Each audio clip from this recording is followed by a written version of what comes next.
Hi friends, వీరాస్ intraday తెలుగుకి స్వాగతం. So నిన్న నేను ఏం చెప్పాను అంటే మీకు ఒకవేళ గ్యాప్ అప్ అయిపోయి డైరెక్ట్గా పైకి వెళ్ళిపోతే అని చెప్పాను.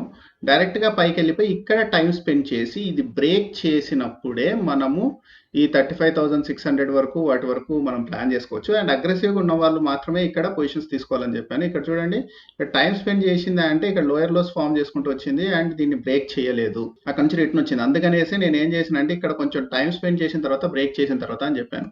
అట్లాగే నిఫ్టీలో కూడా మీరు చూసుకున్నారంటే మనకి ఇక్కడ జస్ట్ టచ్ ఇచ్చి మళ్ళీ కిందికి వచ్చింది. సో అదనమాట దాని ఒక రెసిస్టెన్స్, అంత స్ట్రాంగ్ రెసిస్టెన్స్. దీనిపైన ట్రేడ్ అయితేనే తీసుకోమని చెప్పాను.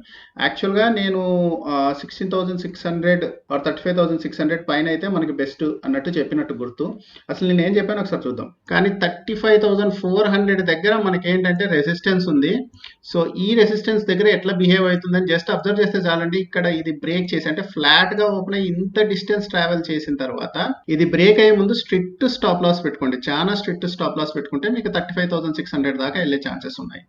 ఇంత గ్యాప్ అప్ ఎక్స్పెక్ట్ చేయట్లేదు మార్కెట్. ఇప్పుడు మార్కెట్ అంతా డౌన్ లో ఉంది కాబట్టి మనకి ఇప్పుడు గ్యాప్ అప్ వచ్చింది అంటే ఈ ట్రెండ్ లైన్ పైన ఎక్కడైనా ఓపెన్ అయిందంటే మార్కెట్ అండ్ అక్కడే స్పెండ్ చేస్తుంది. అంటే ఇప్పుడు పైకి ఓపెన్ అయింది, ఓపెన్ అయ్యి కిందికి వచ్చింది, కానీ కింద సస్టైన్ కాలేకుండా పైకి పోయినప్పుడు ఇట్లా కిందికి వచ్చినప్పుడు మీరు ఇట్లా ఒక ట్రెండ్ లైన్ తీసుకున్నారంటే ఇది బ్రేక్ అయిన వెంటనే మీరు ఎంట్రీ తీసుకున్నారంటే మంచి లాభాలు వచ్చే ఛాన్సెస్ ఉన్నాయండి. మనం నిఫ్టీ చూసుకున్నట్టయితే అలా కాదు, ఫ్లాట్ గా ఓపెన్ అయ్యి పైకి వెళ్ళింది అనుకోండి. పైకి వెళ్ళినప్పుడు టైమ్స్ కొంచెం స్పెండ్ చేసినప్పుడు నేనైతే 16,600 తర్వాత తీసుకుందాం అనుకుంటున్నానండి, 700 వరకు.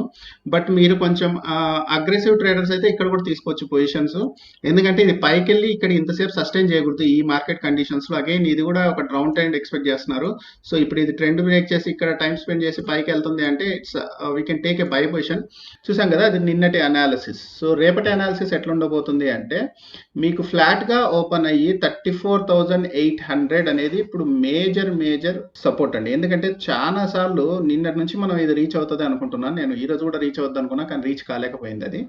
సో రేపు దీన్ని బ్రేక్ చేసింది అంటే మనకి నెక్స్ట్ ఇమీడియట్ లెవెల్ 34,600. సో ఇక్కడ 34,800 నుంచి 700 దగ్గర కూడా ఒకటి ఉంది. బట్ 34,600 700 మధ్యలో మనకి ఇది బ్రేక్ అయిన వెంటనే షార్ట్ పొజిషన్స్ హ్యాపీగా తీసుకోవచ్చు. ఈజీగా వెళ్తుంది అని అనుకుంటున్నాను. 34,600 ఆర్ అట్లీస్ట్ 700 అయితే ఈజీగా వెళ్ళిపోతుంది ఇది బ్రేక్ చేసిందంటే. ఓకే, ఫ్లాట్ గా ఓపెన్ అయ్యి ఇది బ్రేక్ చేసిందండి. తర్వాత ఇంకా టైం బాగుంటే ఇంకా కిందకి కూడా వెళ్ళొచ్చు, 34,400 ఆర్ 500 వరకు కూడా వెళ్ళొచ్చు. ఓకే, ఎందుకంటే డౌన్ సైడ్ ఉంది కాబట్టి మార్కెట్. ఇది ఎప్పుడు ఫ్లాట్ గా ఓపెన్ అయితే మాత్రమే. లేదు, ఎక్కడైనా గ్యాప్ డౌన్ ఓపెన్ అయితే కొంచెం మనకి సైడ్ వేస్ వెళ్ళే ఛాన్సెస్ ఉంది. సైడ్ వేస్ నుంచి కొంచెం పైకి వెళ్ళి ఎక్కడో ఒక చోట మళ్ళీ రెసిస్టెన్స్ తీసుకొని మళ్ళీ కిందికి వెళ్ళే ఛాన్సెస్ ఉన్నాయి. ఒకవేళ మరీ గ్యాప్ డౌన్ అయితే మరి ఏమవుతుందంటే మనకి ఈ 35,000 అనేది స్ట్రాంగ్ రెసిస్టెన్స్ అయ్యి కొంచెం సైడ్ వేస్ మూవ్మెంట్ ఇచ్చేదానికి ఛాన్సెస్ ఉన్నాయండి. సో గ్యాప్ డౌన్ ఏదైనా వచ్చిందంటే ఫస్ట్ మనకి ఏమవుతుందంటే 35,000 అనేది మేజర్ రెసిస్టెన్స్ అవుతుంది. కింద మేజర్ సపోర్ట్ వచ్చేసి 34,200 అనేది మేజర్ సపోర్ట్. ఫ్లాట్ గా ఓపెన్ అయ్యి పైకి వెళ్ళినప్పుడు మీరు ఏం చేయాలంటే ఫస్ట్ మేజర్ రెసిస్టెన్స్ వచ్చి 35,400.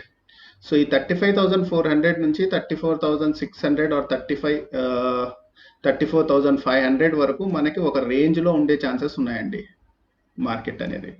ఎందుకంటే రేపు ఎక్స్పైరీ కూడా ఉంది కాబట్టి. ఈ ఫ్లాట్ గా ఓపెన్ అయ్యి పైకి వెళ్ళినప్పుడు అయితే కంపల్సరీ ఒక రేంజ్ అయితే మెయింటైన్ చేస్తుంది. ఏ రెసిస్టెన్స్ కి మెయింటైన్ చేస్తుంది అనేది చాలా కష్టం. ఎందుకంటే చాలా దగ్గరగా ఉన్నాయండి. ఇప్పుడు ఇదంతా ఒక రెసిస్టెన్స్ జోన్ గా చూసుకోవచ్చు, ఇదంతా ఒక సపోర్ట్ జోన్. సో ఇది బ్రేక్ చేస్తే ఇది ఒక సపోర్ట్ జోన్ గా తీసుకోవచ్చు.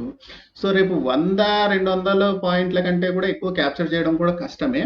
సో మాక్సిమం కింద పైన షార్ట్ చేసుకొని కూర్చుంటారు. మధ్యలో ఆగిపోయిందంటే మార్కెట్ రేపు ఫుల్ బెనిఫిట్ తీసుకుంటారు.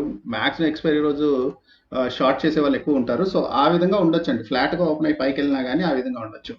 అట్లా కాకుండా పూర్తిగా గ్యాప్ అప్ అయిపోయి దీన్ని బ్రేక్ చేసి ఇమీడియట్ గా ఇక్కడ కొంచెం టైం స్పెండ్ చేసి తర్వాత ఇమీడియట్ గా దీన్ని బ్రేక్ చేస్తే ఇక్కడ కూడా రెసిస్టెన్సెస్ ఉన్నాయి, లేవని నేను చెప్పను. బట్ కొంతవరకు రిస్క్ తీసుకోవచ్చు.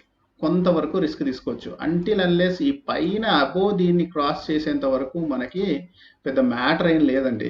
పైన 36,000 క్రాస్ చేసేంత వరకు ఇంతవరకు ఈ రేంజ్ బౌండ్లలోనే ఈ కింద ఈ రేంజ్ బౌండ్ లో, ఈ పైన ఈ రేంజ్ బౌండ్ లో ఎక్కడ ఉంటుందో మనం చెప్పలేము. ఓకే, ఇట్లా డౌన్ అయ్యి బ్రేక్ అయితే ఇక్కడంతా సపోర్ట్లు ఉన్నాయి. సో ఎంతవరకు వెళ్తుందో మనం చెప్పలేము. ఓకే, పైకి వచ్చినప్పుడు మళ్ళీ ఇవన్నీ రెసిస్టెన్స్ మాదిరి యాక్ట్ చేస్తాయి. సో ఇట్లా కూడా రేంజ్ లో ఉండొచ్చు. సో భారీ గ్యాప్ అప్ అయ్యి ఈ రేంజ్ని కొంచెం బ్రేక్ చేస్తే కొంచెం రిస్కీ ట్రేడ్ అయ్యేది. ఇక్కడ మనం బై పొజిషన్ తీసుకోవచ్చు. దానికి 36,000 వరకు మనకి లిమిట్ ఉంటుంది. అట్లా కాకుండా భారీ గ్యాప్ అప్ కాకుండా చిన్న చిన్న గ్యాప్ అప్లు అయితే మేజర్ రెసిస్టెన్స్ వచ్చి 35,500 400 మేజర్ రెసిస్టెన్స్ అండి. సో అది క్రాస్ అయ్యి అయితే మనకి వెళ్ళే ఛాన్సెస్ చాలా తక్కువ. తర్వాత మళ్ళీ కిందికి వస్తుంది. మళ్ళీ ఇక్కడ ఏమవుతుంది, ఇక్కడ సపోర్ట్ తీసుకుంటుంది 800 700 600 ఇక్కడ సపోర్ట్ తీసుకుని మళ్ళీ పైకి వెళ్తుంది. సో ఇదే రేంజ్లో మార్కెట్ ఉండడానికి ఛాన్సెస్ ఎక్కువగా ఉన్నాయి. నెక్స్ట్ ఇప్పుడు మనం నిఫ్టీకి వస్తే, నిఫ్టీ కూడా పెద్ద గొప్పగా ఏం లేదండి. మేజర్ వచ్చేసేసి 16,300 అనేది బ్రేక్ చేయాలి. ఫ్లాట్గా ఓపెన్ అయ్యి దీన్ని బ్రేక్ చేసిందంటే మనకి నెక్స్ట్ వచ్చేసేసి 16,200. తర్వాత ఇక్కడ ఎట్లా బిహేవ్ చేస్తుంది అనే దాన్ని బట్టి నెక్స్ట్ 16,100 టార్గెట్ పెట్టుకుంటాం. అట్లా కాకుండా భారీ గ్యాప్ డౌన్ ఏదైనా అయ్యిందంటే ఇది కూడా యాజ్ ఇట్ ఈజ్ అండి. పైన ఎక్కడో ఒక చోట రెసిస్టెన్స్ అనేది హిట్ అయ్యి మళ్ళీ కిందికి వచ్చే ఛాన్సెస్ ఉన్నాయి. కిందికి వచ్చి మళ్ళీ ఇక్కడ భారీగా ఏమన్నా సెకండ్ హాఫ్లో 16,100 బ్రేక్ అయితే మనకి 15,000 ఇక్కడ కొంచెం స్పేస్ ఉంది, కొంచెం వెళ్ళే స్పేస్ ఉంది. ఇక్కడ కూడా ఉన్నాయి సపోర్ట్స్, బట్ ఈజీగా కొంచెం పైన వాటితో కంపేర్ చేస్తే కొంచెం ఈజీగా వెళ్ళే ఛాన్సెస్ ఉన్నాయన్నమాట. భారీ గ్యాప్ డౌన్ అయితే కొంచెం పైకి వచ్చి మళ్ళీ కిందికి వెళ్ళి 16,100 సెకండ్ హాఫ్ ఎప్పుడన్నా బ్రేక్ చేస్తే, ఫ్లాట్గా ఓపెన్ అయ్యి పైకి వెళ్ళింది అంటే ఇక్కడ 16,500 అనేది మేజర్ రెసిస్టెన్స్ అండి. సో మళ్ళీ కిందికి వచ్చి మళ్ళీ 500 నుంచి మనకి 600 వరకు కూడా ఇది బ్రేక్ చేసినా కానీ నేనైతే అంత ఇంట్రెస్ట్ చూపించానండి. 600 మళ్ళీ 700 ఇవన్నీ దాటుకొని వెళ్ళాలండి. 700 దాటుకొని వెళ్ళి ఒకటేసారి డైరెక్ట్ గ్యాప్ అప్ అయిపోయి 600 దగ్గర, ఇక్కడ 700 దగ్గర రిటిల్ చేసి ఇక్కడ బ్రేక్ ఇస్తే ఏమైనా ఆలోచిస్తా కానీ అంతవరకు పెద్దగా ఆలోచించాల్సిన పని లేదండి. మళ్ళీ ఇక్కడ ఒకవేళ గ్యాప్ అప్ అయినా కానీ ఇక్కడ మళ్ళీ ఇక్కడ ఇదంతా మనకేంటంటే రెసిస్టెన్సెస్ ఉన్నాయండి. సో బై సైడ్ నేను అంతగా ప్రిఫర్ చెయ్యను. రేపు ఏమున్నా కానీ కొంచెం రేంజ్ బౌండ్ ఉండే ఛాన్సెస్ ఎక్కువ ఉన్నాయి. నిఫ్టీ, బ్యాంక్ నిఫ్టీ అనేది రేపు ఏ రేంజ్లో ఉంటాయి, దేన్ని సపోర్ట్ దేన్ని రెసిస్టెన్స్గా తీసుకుంటాయి అనేది మార్కెట్ ఓపెనింగ్ బట్టి ఉంటుంది. సో జాగ్రత్తగా ట్రేడ్ చేసుకోండి. మళ్ళీ రేపటి అనాలిసిస్తో మళ్ళీ రేపు మీ ముందుంటాను. రేపు కూడా నేను వీడియో అనేది కొంచెం లేట్గా రిలీజ్ చేస్తాను. నిన్న రిలీజ్ చేసినట్టు 10కి 10:30 ఆర్ 11కి రిలీజ్ చేస్తాను రాత్రి. సో దాన్ని చూసి మీరు ట్రేడ్ ప్లాన్ చేసుకోండి. ఓకేనా ఫ్రెండ్స్?